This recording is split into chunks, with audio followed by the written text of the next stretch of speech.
যেই দল এখন বাংলাদেশে বলে যদি নির্বাচনের ডেট দেন না দিলে আমরাই ডেট ডিক্লেয়ার করে আসবো, তাহলে আমি ওই দল এবং ওই দলের লোকদেরকে সামনে রেখে, এই বিজ্ঞ আইনজীবীদের সামনে রেখে দেশবাসীর কাছে প্রশ্ন করতে চাই, এই দল তো নির্বাচনের ডেট ঘোষণা হলে নির্বাচনের দিন বিকাল 5টা পর্যন্ত অপেক্ষা করা ছাড়াই সকাল 10টার মধ্যেই তারা তাদের রেজাল্ট ঘোষণা করে দেবে।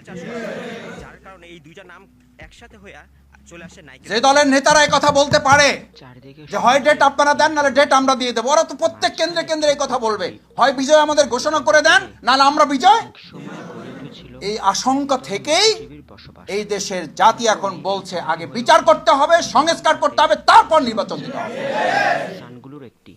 না হলে এই যে হুমকি, যেই থ্রেট আপনারা দিচ্ছেন, এগুলো তো আওয়ামী লীগের আমলেও তো আমরা এরকম কথা শুনি। ঘোরার উপযুক্ত সময় হলেও আওয়ামী লীগের ফ্যাসিস্টরাও এরকম কথা বলে নাই। সময়টুকু কেমন ছিল আমাদের এবারে সেন্ট মার্টিন? ওরা তো অন্তত সংবিধানের কথা বলছে, দোহাই দিছে, কোর্টের দোহাই দিছে, কোথায় থাকবেন সবকিছু নিয়ে কিন্তু এত বাজে কথা মানুষকে বলে বিব্রত করে নাই।